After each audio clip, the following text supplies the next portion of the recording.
마스크 써서 힘들지만 그래도 한 번 더 축복합니다. 네.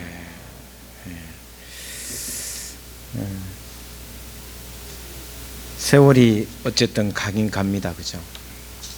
힘든 시간들이 계속 이어지고 있지만 우리 장로님 기도하신 것처럼 여전히 터널 속에 있는 것 같지만 그래도 시간은 이렇게 흘러가는구나 라는 생각을 합니다. 오늘 맥주 감사절이며 또한 우리 둥지교회가 26주년이 되는 날이기도 합니다. 어제 같은데 세월이 이렇게 흐른다라는 생각을 하니 뭐라고 표현할까요? 주님 안에서 하루가 천년 같다, 천년이 하루 같다라는 그 표현이 정말 적절하구나라는 생각을 하게 됩니다. 제가 26주년을 맞이하면서 한국 교회 안에도 수많은 모델이 되는 교회들이 많습니다. 우리가 지금 본받고 싶은 교회들, 분당 우리 교회 이찬수 목사님이 목회하시는 우리 교회라든가 또 대구에도 또 목회하시는 분들, 제가 본받고 싶은 분들, 또 교회들이 꽤 있습니다. 그러나 그런 모든 교회들보다 성경에서 말하는 참다운 교회, 아름다운 교회, 또 하나님이 원하시는 교회가 있어서 제가 오늘 소개할까를 합니다. 그 교회는 초대교회 교회로서 지금 우리가 잘 알고 있는 시리아 지역, 오늘 본 말씀에는 수리아 안디옥이라고 했는데 시리아 지역입니다. 시리아 난민들과 이제 지금 이스라엘의 북쪽에 있는 레바논이나 이런 쪽에 있는 시리아 북부 쪽, 시리아 쪽입니다. 여기 있는 안디옥 교회를 통해서 우리 둥지교회가 이런 교회가 좀 되었으면 좋겠다. 지금도 잘 해왔지만 앞으로 우리 둥지교회가 안디옥 교회처럼 아름다운 교회, 또 하나님이 원하시는 교회가 되었으면 좋겠다라는 생각에서 오늘 이 말씀을 좀 잡았습니다. 안디옥 교회는 잘 아시다시피 예루살렘 교회가 핍박이 있었습니다. 예루살렘 교회가 핍박이 있고 잘 아시다시피 여러분 스데반이 순교를 하게 됩니다. 순교를 하면서 사람들이 다 많이 흩어지게 됩니다. 예루살렘에 있는 교인들 중에 일부 교인들이 우리가 함께 이민을 가자, 이 신앙을 유지하면서 함께 이민을 가자 한 것이 바로 수리아, 안디옥, 지금의 시리아에 있는 안디옥 교회입니다. 다시 말하면 목회자가 없이 평신도들이 중심이 되어서 교회를 시작한 곳이 바로 안디옥 교회, 수리아 안디옥 교회입니다. 이방인의 땅에서 유대 크리스찬들이 중심이 되어서 교회를 세웠고 그 교회를 중심으로 점점 선교의 영역을 넓혀간 교회가 바로 안디옥 교회입니다. 크기로 말하면, 사람의 숫자나 크기로 말하면 예루살렘 교회와는 비교가 될 수 없는 작은 교회였습니다. 대형 교회도 아니었습니다. 건물이 크지도 않았습니다. 사람의 숫자도 많지 않았습니다. 경상도 말로 선나껍질밖에 없었습니다. 숫자가. 그럼에도 불구하고 그 안디옥 교회가 세상 교회의 모델이 될 만큼 아름다운 족적을 남겼다는 것입니다. 왜냐하면 예루살렘 교회가 모교회였지만 그 예루살렘 교회보다 더 많은 선교의 영역을 감당하면서 그 안디옥 교회를 통해서 세계 선교의 기초를 놓았기 때문에 지금 대한민국 땅에 복음이 전해진 시초의 시발점이 첫 출발점이 수리아 안디옥 교회가 바울과 바나바를 첫 선교사로 파송했기 때문에 그 바울을 통해서 유럽에 증거되고 그 유럽에 전해진 복음이 또 미주를 통해서 또 이 땅에 동아시아 쪽에 인도 쪽에 그리고 수많은 아픔이 있었지만 순교자의 아픔이 있었지만 어쨌든 첫 출발은 바로 안디옥 교회가 그 일을 감당했다라는 것입니다. 그래서 오늘 우리 둥지교회가 이런 안디옥 교회와 같은 교회, 작지만 그러나 하나님의 일을 온전히 감당하는 아름다운 교회가 되었으면 좋겠다라는 생각에서 제가 오늘 26주년에 이 말씀을 같이 생각해 보려고 합니다. 안디옥 교회 세 가지 특징이 있습니다. 오늘 본문 말씀 중심으로 세 가지 모습이 있었기 때문에 안디옥 교회가 성장했고 아름다운 교회가 되었고 또 우리가 본받아야 할 교회라는 것을 가르쳐 줍니다. 1절 말씀을 우리 같이 한번 보도록 하겠습니다. 1절입니다. 같이 보겠습니다. 시작.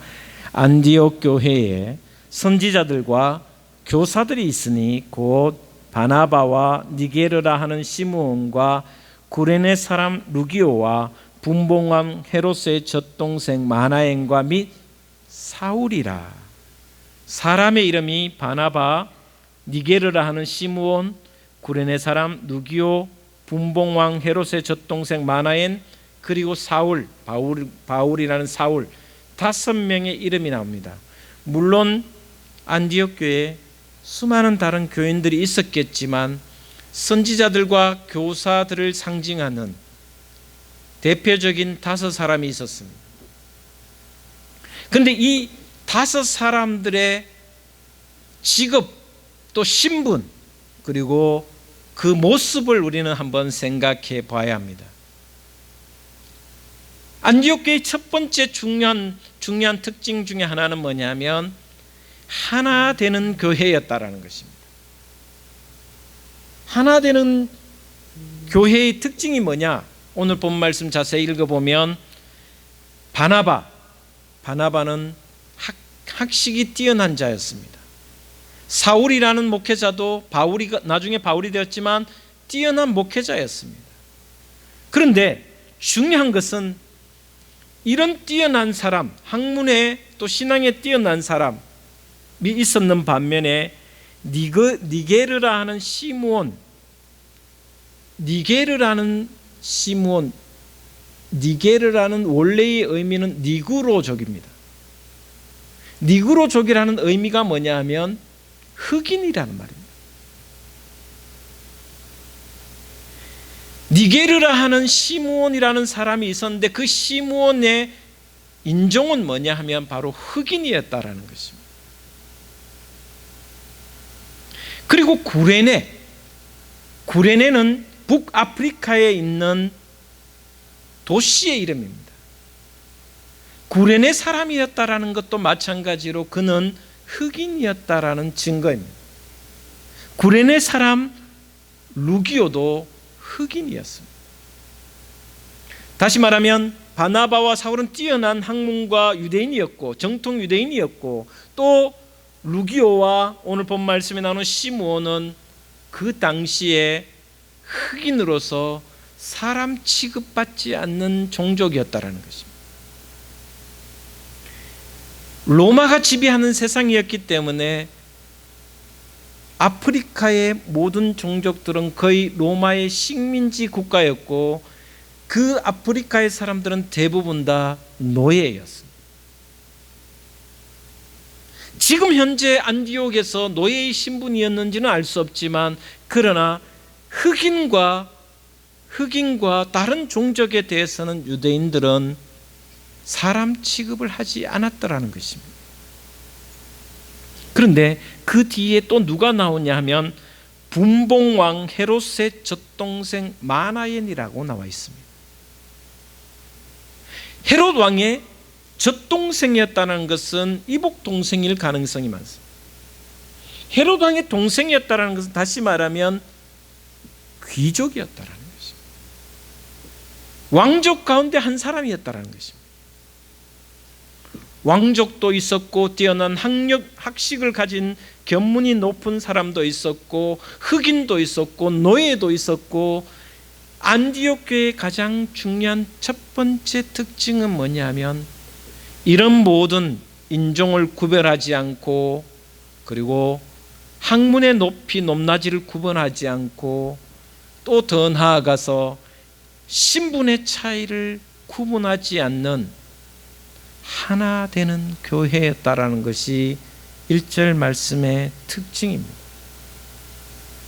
더군다나 바나바는 여러분 잘 아시다시피 나중에 조금 앞장에 보면 바나바는 어떤 사람이었냐면 사도들의 멘토처럼 행동하고 있습니다. 사울이 회심했을 때 바나바가 중재 역할을 합니다. 바나바를 통해서 사울이 회심했다라는 것을 인정해주고 또 신뢰를 보증해주고 보증을 해주는 모습을 성경은 가르쳐 주고 있습니다. 만약에 이 모든 것이 있는 그대로의 모습이라면 신분의 격차도 교회 안에서, 그리고 학문의 격차도 교회 안에서, 인종의 다른 모습도 교회 안에서는 하나가 되는 교회가 바로 안디옥 교회라는 것을 이야기해 주고 있습니다. 다양한 신분, 다양한 인종, 다양한 세대, 다양한 신분의 차이가 있었음에도 불구하고 교회 안에서 하나가 될 수 있었고, 그 하나된 교회였기 때문에 안디옥 교회는 초대교회의 참으로 멋진 교회, 모델이 되는 교회였다라는 것을 가르쳐 주고 있습니다. 제가 코로나 오기 전에 에베소서를 계속 강의를 해왔습니다. 에베소서 2장에 보면 바울이 에베소 교인을 향해서 이렇게 이야기합니다. 헬라인이나 유대인이나 가진 자나 못 가진 자나 배운 자나 못 가진 자나 화목하는 교회, 하나된 교회가 되라고 하시면서 왜 그렇게 되어야 되냐면 예수 그리스도께서 막힌 담을 허셔서 하나 되게 하셨기 때문에 교회는 하나가 되어야 한다라는 것을 강요하고 또 강요합니다. 그래서 교회는 신분, 인종, 그리고 그 어떤 것도 무너뜨리는, 막힌 담을 허물어뜨리는 하나 되는 모습을 회복하는 것이 교회라고 이야기를 해주고 있습니다. 왜? 그래서 우리는 우리 안에서, 그리스도 안에서 한 형제, 한 자매라는 말을 쓰는 것입니다. 한 형제, 자매라는 것은 예수님 안에서 바로 하나된 가족이라는 것입니다. 저는 우리 둥지교회에서 쓰는 단어를 가족이나 식구라는 단어를 자주 씁니다. 왜냐하면 밥상 공동체를 계속하기 때문에. 여러분, 식구라는 말은, 가족이라는 말을 식구라는 말을 씁니다. 물론 피를 나눈 형제 자매 가족이 가족일 수 있지만 더 정확하게 말하면 식구는 형제들이 이제 나중에 헤어지면 가족이라기보다는 피로 맺은 형제이긴 하지만 지금 함께 삶을 나누고 밥상을 같이 하는 것이 진짜 가족이라는 것을 제가 종종 이야기를 합니다. 코로나19 때문에 가장 힘든 게 뭐냐라고 물으면 바로 이 대면하여 얼굴을 보고 식사를 같이 못하는 것이, 밥상 공동체를 나누지 못하는 것이 제게는 가장 힘든 시간입니다. 이 터널이 언제 끝날지, 어디서 멈출지 알 수 없지만 함께 식사를 못하는 시간이 굉장히 안타깝고 속도 상합니다. 오늘 저는 다시 안디옥 교회를 돌아보면서 우리 둥지교회가 신분의 격차를 넘고 장애와 비장애를 뛰어넘고 배웠든 배우지 못하든 또 양식이 있든 또 부족하든 그리스도 안에서 하나 되는 공동체를 이루어 언제나 하나님 보시기에 아름다운 향기 나는 교회가 되기를 주님의 이름으로 축복을 드립니다. 두 번째, 안디옥 교회는 어떤 교회였기 때문에 초대교회 중에 가장 아름다운 교회였으며 본받을 만한 교회였는가를 2절 말씀에 이렇게 이야기하고 있습니다. 2절 말씀 같이 보겠습니다. 시작. 주를 섬겨 금식할 때에 성령이 이르시되 내가 불러 시키는 일을 위하여 바나바와 사울을 따로 세우라 하시니. 두 번째, 안디옥 교회가 아름다운 교회가 될 수 있었던 것은 주를 섬기며 금식하였다라는 것입니다. 이 섬긴다라는 의미는 월십을 상징합니다. 서비스를 상징합니다. 다시 말하면 안디옥 교회는 어디서나 모일 때마다 예배하고 금식하며 일이 있을 때마다 하나님 앞에 기도하였다라는 말씀을 우리에게 가르쳐 주고 있습니다. 주를 섬겼다, 예배하였다라는 것입니다. 금식하였다, 기도했다라는 것입니다. 안디옥 교회는 늘 예배하는 공동체였으며 기도하는 공동체였다라는 것입니다. 예배하고 하나님께 기도한 결과가 어땠는가? 오늘 본 말씀 2절에 이렇게 이야기합니다.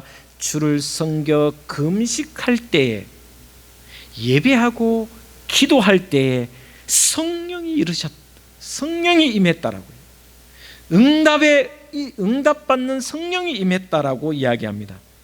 내가 불러 시키는 일을 위하여 바나바와 사울을 따로 세우라 하시니. 진심 어린 예배와 주를 섬기는 예배와 그리고 어떤 일이 있을 때 기도하였더니, 금식하며 기도하였더니 하나님의 음성이 교회에 들렸다라는 것입니다. 예배의 자리에서, 기도의 자리에서 성령이 임하시고 하나님의 음성을 들었다라고 기록하고 있습니다. 금식이라는 것은 제가 종종 이야기합니다. 금식은 나를 부인하는 것입니다. 금식은 내가 밥조차 먹을 가치가 없는 존재라는 것을 고백하는 믿음으로 한 끼 금식, 두 끼 금식, 하루 금식하면서 하나님, 내가 육신을 쳐서 하나님 앞에 복종하는 의미도 있지만 주님, 내가 밥 먹을 조차도 하나님 앞에 별 볼 일 없는 존재임을 고백하는 것이 금식의 가장 중요한 의미입니다. 저는 예배가 없는 성도, 예배가 죽은 성도는 정말 그 자체가 이미 죽었다라고 생각이 됩니다. 예배가 살아있는 성도가 될 때 신앙이 살아있고 하나님의 역사가 그를 통하여 이루어질 수 있다고 저는 확신합니다. 예배는 주일날 드리는 통과 의례가 아닙니다. 기대하며 오셔야 됩니다. 오늘 비록 마스크를 끼고 와서 누구를 만날 수도 없고 말하는 것도 어렵고 찬송도 좀 힘들고, 그러나 이 예배 가운데 임재하시는 하나님을 기대하고 이 예배 가운데 임재하실 성령님에 대한 간절함이 있을 때 그 예배를 통하여 성령이 임하시고 하나님은 예배와 기도를 통하여 우리에게 음성을 들려주시는 줄 저는 믿습니다. 안디옥 교회 교인들은 예배하며 기도했습니다. 진심으로 금식하며 기도했습니다. 그럴 때 안디옥 교회를 통하여 온 세상이 하나님의 은혜를 누리는 통로가 되었다라는 것입니다. 우리 둥지교회가 지금 예배가 온전하지 못하지만 온전한 예배를 회복하고 여러분의 모든 삶의 자리에서 기도의 자리가 되고 금식의 자리가 되고 하나님께 간절함이 전해진다면 이 예배를 통하여 하나님이 음성을 들려주실 뿐만 아니라 여러분의 그 기도의 자리에서 하나님이 성령을 보내셔서 응답해 주시는 은총을 누리며 얻을 수 있게 되리라 믿습니다. 세 번째, 안디옥 교회의 모습은 선교하는 교회였다라는 것입니다. 3절을 같이 한번 다시 보겠습니다. 3절 같이 보겠습니다. 하나님의 음성이 들렸습니다. 그들이 예배하고 금식하며 기도했을 때 성령께서 임하셔서 바울과 사울을 세워서 선교사로 파송해라 했습니다. 그리고 난 뒤에 다시 금식합니다. 3절 같이 보겠습니다. 시작. 이에 금식하며 기도하고 두 사람에게 안수하여 보내니라. 여러분, 이게 정말 쉽지 않은 거예요. 왜냐하면 안디옥 교회는 평신도가 개척한 교회지만 바나바와 사울이 와서 목회를 할 때 굉장한 부흥을 이루었습니다. 바나바와 바울의 목회와 그들의 헌신을 통해서 엄청난 성장과 부흥과 놀라울 만한 은혜를 그 교회에 끼쳤습니다. 물론 이 모든 것이 하나님이 하신 일이지만 사람을 통하여 바울과 바나바를 통하여 이루어 주신 역사입니다. 그런데 기도하는 중에 하나님의 음성이 들렸습니다. 개척한 목사님 그리고 초대교회 목사님 두 분을 선교사로 파송해라는 거예요. 그런데요, 안디옥 교회는 과감한 결단을 합니다. 금식하며 기도한 후에 그분들에게 안수하여 그들을 보냈다, 선교사로 보냈다라고 이야기합니다. 정말 유능한 목사님을 보내야 되고, 그리고 그들을 위하여 선교사로 보내면 선교비를 끊임없이 보내줘야 됩니다. 재정적인 압박도 있을 것입니다. 그리고 또한 많은 것을 희생할 수밖에 없는 그런 처지에 놓여 있었습니다. 기도로 도와야 되고 물질로 도와야 되고, 그리고 그들을 위해서 뭔가 많은 것을 해야 되는, 그리고 그 두 분이 빠져나가면 교회가 휘청거릴 수밖에 없는, 희생을 감수할 수밖에 없는 그런 상황이었습니다.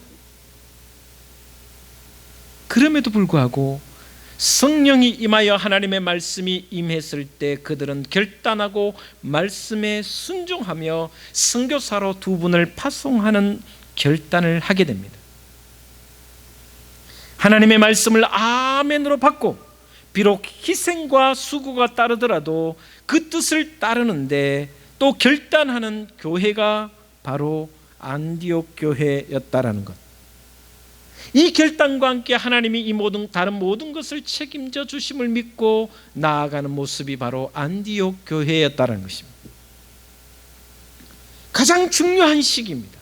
이제 막 목사님 두 분이 오셔서 부흥하고 교회가 알려지고 하나님의 은혜가 임하는데, 그때 막 부흥하고 있는 이때에 두 사람을 희생시켜 시간과 물질과 기도의 헌신을 하라는 것은 쉽지 않은 것입니다.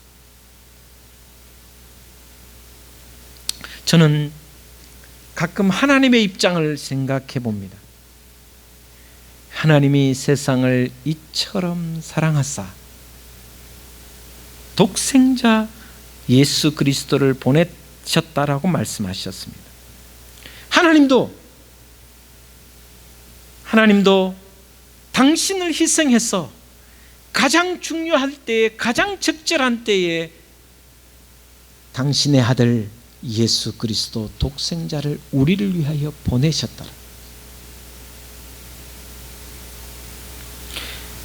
우리 둥직교회도 어떤 의미에서 보면 안디옥 교회가 이런 결단과 희생과 헌신의 기도의 응답을 하지 않았다면 지금도 복음이 이 자리에 전해지지 않았을 수도 있습니다. 물론 하나님께서 또 다르게 역사하셨겠지만 가만히 생각해 보면 안디옥 교회가 바울과 바나바를 파송하여 세계 선교사로 보냈기 때문에 그들을 통하여 유럽이 복음화되었고 그들을 통하여 온 세상의 복음의 통로가 되었다. 그리고 오늘 우리에게도 이 복음의 소식이 전해져 저와 여러분이 구원의 자리에 있다라는 것입니다. 여러분, 바울은 안디옥 교회의 희생과 그 섬김에 온 몸과 마음과 뜻과 정성을 다 바쳐서 결국은 자신의 몸까지 내어주면서 선교하고 복음을 전했습니다.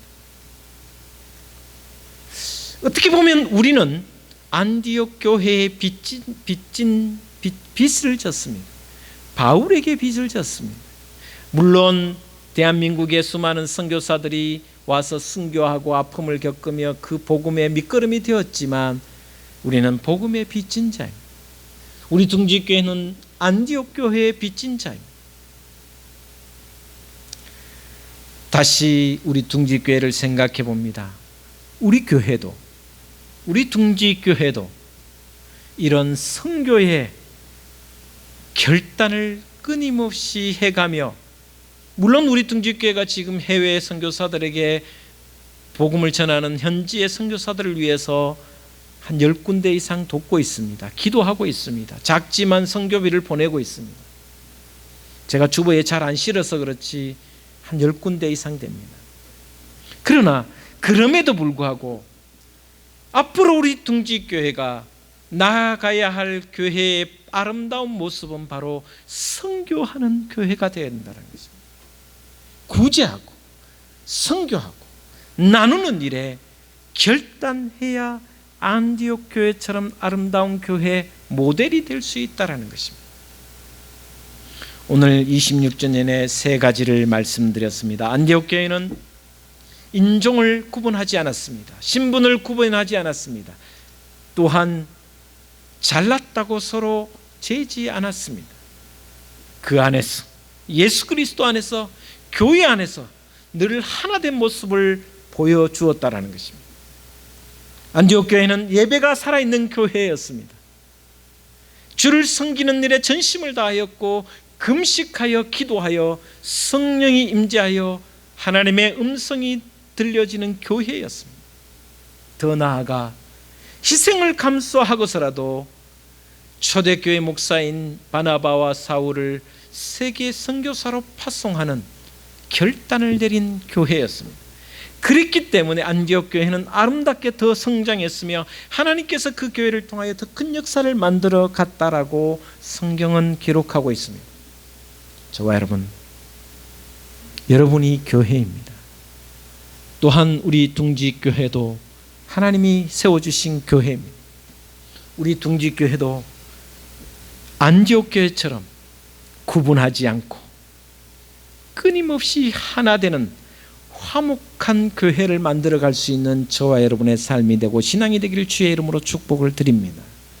또한 예배에 집중하여 기도에 힘을 다하여 정해진 예배뿐만 아니라 여러분의 삶의 자리가 기도의 자리가 되어서 그곳에 성령이 임하고 하나님의 말씀이 들려진다면 여러분을 통하여 우리 교회를 통하여 더 큰 아름다운 열매가 맺혀질 줄 믿습니다. 희생이 있더라도 우리 교회가 장애인과 함께하는 교회지만 더 많은 선교의 지경을 넓혀간다면, 결단한다면 하나님은 나누어 주는 자에게 더 큰 복을 부어주실 줄 믿습니다. 그런 교회, 아름다운 교회, 둥지교회가 되기를 기도하시며 함께하는 저와 여러분 되시기를 주 예수 그리스도의 이름으로 축복을 드립니다. 기도하겠습니다. 하나님, 26주년을 돌아봅니다. 여기까지 도우신 주님의 은혜를 찬양합니다. 주님의 이름을 높여드립니다. 다시 27주년을 향해 한 걸음씩 옮기려고 합니다. 초대교회, 가장 아름다운 교회, 가장 롤모델이 되는 안디옥 교회를 돌아보았습니다. 안디옥 교회는 하나 되는 교회였습니다. 예배가 살아있는, 성령이 임재하는 교회였으며 기도하는 교회였습니다. 또한 안디옥 교회는 어려운 처지에 있었지만 결단하여 희생하며 선교하는 교회 공동체가 되었을 때 하나님은 그 교회를 통하여 더 큰 역사를 만들었으며 또한 하나님께서 그 교회를 책임져 주셨습니다. 우리 둥지교회가 그런 교회가 되게 하여 주시옵소서. 예수님 이름으로 기도하옵나이다. 아멘.